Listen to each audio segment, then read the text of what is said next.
रानी और सुरेश पहाड़ों का बीचों बीच पुरानी लाइब्रेरी तक जा पहुंचते हैं। वो दोनों मैजिक बुक ढूंढने की कोशिश कर रहे होते हैं। तभी सुरेश कहता है, रानी इस साइड भी तो नहीं है, क्या तुम्हें मिली? मैं सारा देख चुका हूँ लेकिन मुझे इस साइड से बिल्कुल भी मैजिक बुक नहीं मिली। ये कहानी है रानी की, जो कि अपनी भेड़ बकरियों और गांव को जंगल में चराने जाया करती थी। एक दिन उसकी बकरी जंगल की तरफ भाग जाती है और बारिश भी बहुत तेज़ हो रही होती है।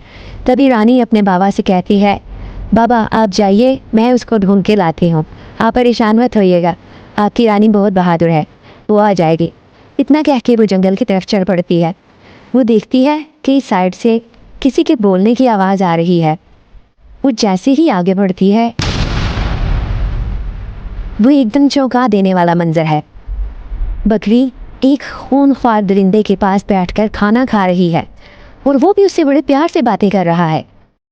पता कि उसे बकरी को खा जाना चाहिए था, लेकिन वो बकरी से कुछ नहीं कहता। वो बकरी को लेके कमरे में आ जाता है और खुद इंसानों वाला खाना खाना शुरू कर देता है। तभी रानी जान लेती है कि ये कोई दरिंदा नहीं, कोई दरिंदे की शक्ल में इंसान है। वो कमरे में आती है और उसे कहती है कि तुमने अभी तक बकरी को खाया क्यों नहीं?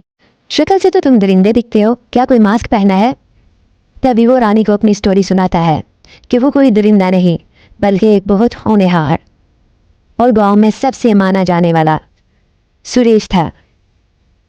लोग उसकी बहुत ज़्यादा तारीफ करते थे क्योंकि वो बहुत ज़्यादा इंटेलिजेंट था। सब लोग उसकी इज्जत करते थे और वो भी बड़ों की बहुत इज्जत करता था, इसीलिए सब लोग उसे बहुत प्यार करते थे। एक दिन सुरेश जंगल में लकड़ियाँ लेने के लिए जाता है। उसका दोस्त उसे बताता है, क्या तुम्हें पता है हमारे जंगल में एक बहुत डरावना दरख्त है।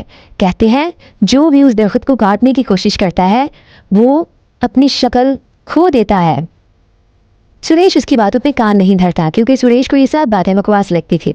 वो कहता है, नहीं यार, तुम्हें गलत फहमी हुई है, ऐसा नहीं होता, कोई दरख्त ऐसा नहीं कर सकता, क्योंकि ये ताकत सिर्फ इंसानों में है। क्या कभी दरख्त भी बोलते देखे हैं? इतना कह के वो अपनी कल्हाड़ी उठाता है और जंगल की तरफ चला जाता है। जब वो लकड़ियां काट रहा होता है तो उसे एक आवाज आती है। वो आवाज को सुन के कुछ चौंक जाता है। वो इधर उधर देखता है और सोचता है, यहाँ तो इस वक्त कोई भी नहीं, तो ये आवाज कहाँ से आ रही है? तभी वो थोड़ा आगे बढ़ के देखता है, एक दरख्त वाकई ही बातें कर रहा होता है। वो सुरेश से कहता है, हमें काटना बंद करो वरना मैं तुम्हारी शक्ल बिगाड़ दूंगा। सुरेश कहता है, लेकिन अगर हम तुम्हें काटेंगे नहीं तो हम लकड़ी इस्तेमाल कहाँ से करेंगे? दरख्त को इस बात पर बहुत ज्यादा गुस्सा आता है और वो सुरेश को बद्दुआ देता है कि जाओ, तुम हमेशा के लिए एक दरिंदे की शक्ल में आ जाओगे, कोई तुम्हें देखना पसंद नहीं करेगा और ना ही कोई तुम्हारा अपना रहेगा। जैसे ही सुरेश अपने घर की तरफ जाता है, गांव के सारे बच्चे उसे देखकर डर के भाग जाते हैं। लोग आपस में बातें करने लगते हैं। तभी एक पंचायत बिठाई जाती है तो ये तय पाती है कि सुरेश को ये गाँव छोड़ के जाना पड़ेगा।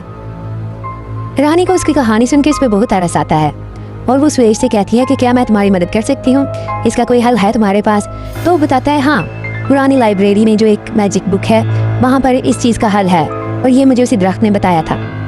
रानी इस बात पर एग्री हो जाती है और उसे कहती है, चलो मेरे साथ मुझे उस लाइब्रेरी तक ले चलो, अगर तुम्हें इस लाइब्रेरी का पता है। इतना कहकर दोनों रात को जंगल के बीचों बीच चलते चलते उस लाइब्रेरी के सामने पहुँच जाते हैं। रानी बहुत बहादुर होती है, वो किसी चीज़ से नहीं डरती क्योंकि उसके बाबा ने उसकी बहुत अच्छी तरबियत की होती है।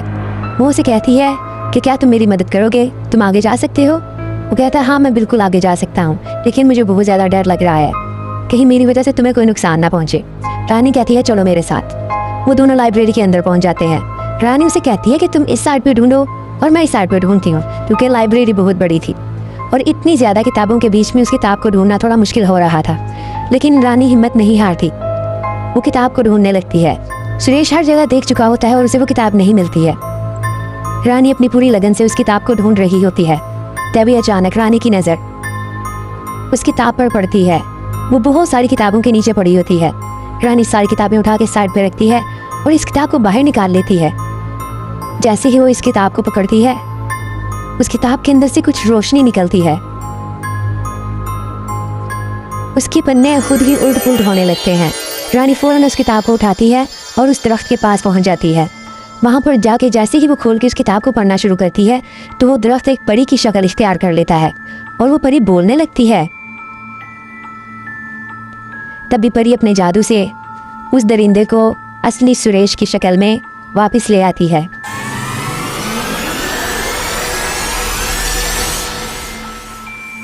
ये देखकर सुरेश बहुत ज़्यादा खुश होता है और वो परी का शुक्रिया अदा करता है, क्योंकि उसकी खुशी का कोई ठिकाना नहीं था। वो बहुत सालों से ऐसे ही रह रहा था, अपनों से दूर, अपने प्यारों से दूर। रानी इस चीज़ को देख के बहुत खुश होती है, क्योंकि रानी ने उस परी को और सुरेश दोनों को आज़ादी दिला दी। परी उन्हें बताती है कि वो कोई दरख्त नहीं, वो एक बहुत खूबसूरत परी है, जिसे एक चुड़ैल ने अपने जादू की मदद से एक दरख्त में बदल दिया था।